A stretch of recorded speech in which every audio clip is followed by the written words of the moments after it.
राधे राधे। श्री हरदास, कैसे हो आप सभी लोग? ठाकुर जी की कृपा से बहुत अच्छे हो गए और ठाकुर जी की कृपा आप सभी पर बनी रहे। और पुत्रदा एकादशी की आप सभी को, प्रभु प्रेमियों को, प्रभु की तरफ से, मेरी तरफ से, विद फैमिली के पुत्रदा एकादशी की ढेरों शुभकामनाएं। और देरी ना करते हुए आइए पुत्रदा एकादशी की कथा सुनाती हूँ। पुत्रदा एकादशी का महत्व तो ध्यान से सुनिएगा। जो भी व्रत रहते हैं वो भी सुने, जो नहीं रहते हैं वो भी सुने। तो एकादशी का पूरा महत्व सुने। विद पारण के द्वादशी के दिन किस टाइम पारण करना है 5 अगस्त की एकादशी को, तो सुनिएगा। धर्मराज युधिष्ठिर बोले, हे भगवान, अब आप मुझे श्रावण माह के शुक्ल पक्ष की एकादशी की कथा सुनाइए। इस एकादशी का नाम तथा इस एकादशी की विधि क्या है, सो सब मुझे कहिए। श्री मधुसूदन बोले, हे राजन, अब आप शांति पूर्वक श्रावण माह के शुक्ल पक्ष की एकादशी की कथा सुनिए। इस कथा के श्रवण मात्र से ही वाजपेयी यज्ञ का फल मिलता है। द्वापर युग के प्रारंभ में महेशमती नाम की नगरी में महीजित नाम का एक राजा पुत्रहीन था। वह सदा ही चिंताग्रस्त रहता था। उसे वह राज्य दुखदायी प्रतीत होता था, क्योंकि पुत्र बिना इस लोक और परलोक दोनों में सुख नहीं है। पुत्र की प्राप्ति के बहुत यत्न किए, परंतु निष्फल गए। जब वह राजा होने लगा, दुखी होने लगा, वृद्ध होने लगा, चिंता भी उसकी बढ़ती चली गई। एक दिन वह उस राजा ने प्रजा को संबोधन करके कहा कि ना तो मैंने कोई जीवन में पाप किया है, ना अन्याय किया है, प्रजा से धन एकत्रित भी नहीं किया है, न मैंने कोई देवता ब्राह्मणों का धन छीना है, न किसी को धरोहर ली है। मैंने प्रजा को सदैव पुत्र की तरह पाला है। मैंने अपराधियों को पुत्र और बांधवों को तरह दंड दिया है। मैंने कभी किसी के राग द्वेष की नहीं किया है, सबको समान माना है। इस प्रकार धर्मयुक्त राज्य करने पर भी मैं इस समय महा दुख पा रहा हूँ। सो क्या कारण है, मेरी कुछ भी समझ नहीं आता है। राजा महीजित की एक बात सुनकर विचारने के लिए मंत्रीगण आदि वन को गए।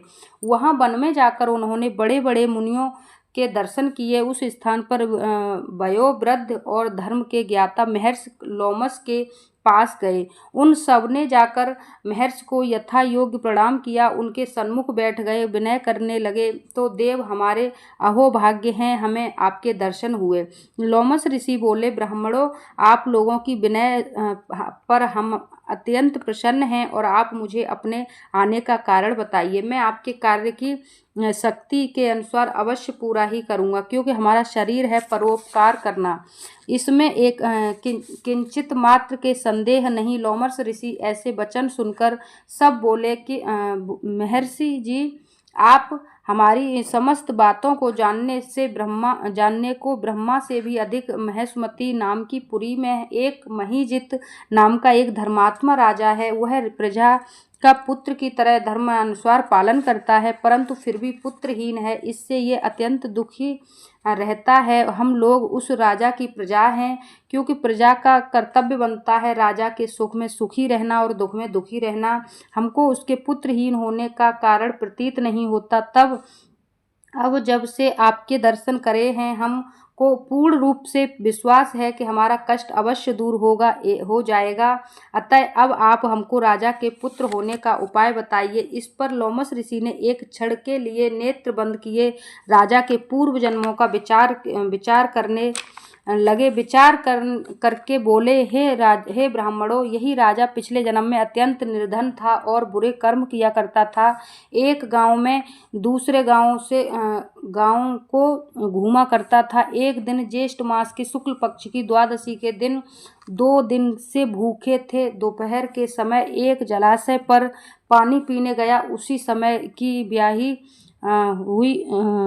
हुई प्यासी गौ जल पी रही थी। राजा ने उसको प्यासी गाय को हटा दिया, स्वयं जल पीने लगा। ब्राह्मणों, इसके लिए राजा को यह दुख भोगने पड़ रहे हैं। एकादशी के दिन भूखा रहने से उसको राजा होना पड़ा, और प्यासी गाय को हटाने के लिए पुत्रहीन होना पड़ा, इसलिए पुत्र दुख का भोग रहा है। इस पर सब लोग बोले कि हे महर्षि शास्त्र ऐसा लिखा है कि पुण्य से पाप नष्ट हो जाते हैं, इसलिए कृपया करके आप मुझे राजा के पूर्व जन्म के पाप नष्ट होने का उपाय बतलाइए, क्योंकि इस पाप के क्षय होने से पुत्र रत्न की प्राप्ति होगी ब्राह्मणों। और ऐसे वचनों को सुनकर लोमस ऋषि बोले, हे ब्राह्मण आदि श्रावण माह की शुक्ल पक्ष की पुत्रदा एकादशी को तुम लोग व्रत करो और रात्रि को जागरण करो और उस व्रत का फल राजा को प्रदान कर दो। तुम्हारे राजा को पुत्र रत्न प्राप्त होगा। मंत्रियों सहित समस्त प्रजा महर्षि लोमस ऋषि के वाक्यों को सुनकर प्रसन्नता पूर्वक अपने नगर को वापस आए और सब लोगों ने श्रावण माह के शुक्ल पक्ष की पुत्रदा एकादशी को लोमस ऋषि के कहे आज्ञा अनुसार विधि पूर्वक व्रत किया और द्वादशी को उसका फल राजा को दिया। उस पुण्य के प्रभाव से रानी ने गर्भ धारण किया और 9 महीने के पश्चात उसके एक अत्यंत तेजस्वी पुत्र रत्न प्राप्त हुआ।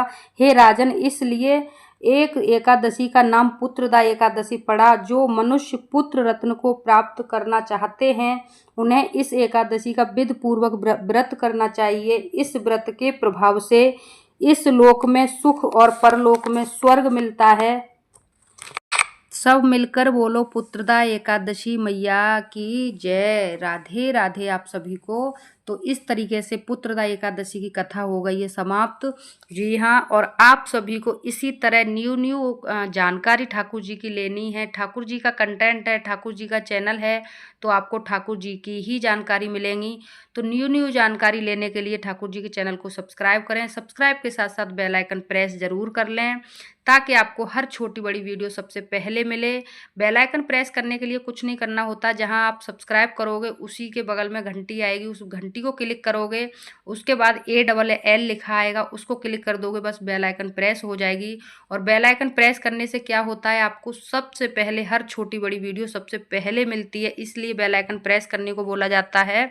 बाकी का आपको ठाकुर जी का चैनल खोल के देखोगे तो न्यू जानकारियाँ मिलेंगी। जैसे ठाकुर जी अगर काले हो जाएं तो कैसे साफ़ करें, बिल्कुल ड्राई क्लीन कैसे करें, विदाउट साबुन के, विदाउट पानी के, विदाउट पीताम्बरी के। जी हाँ, या फिर आप ठाकुर जी को और भी नए तरीके से साफ़ कर सकते हैं, क्योंकि आजकल बहुत शिकायतें मिलती हैं कि लाला काले हो जाते हैं तो कैसे चमकाएं। तो आप मेरे लाला के चैनल को खोल के देखोगे तो आपको बहुत सारी नई जानकारियाँ मिलेंगी।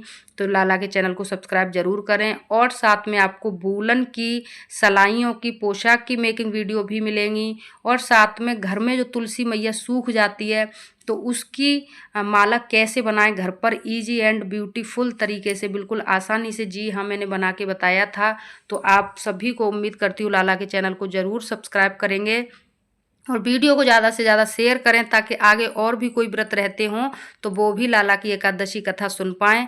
वीडियो को करती हूँ यहीं एंड, मिलती हूँ नेक्स्ट वीडियो में। तब तक के लिए हरे कृष्णा। और द्वादशी का ये पारण आपको ऊपर दिख रहा है, इसको ज़रूर फॉलो करें। राधे राधे।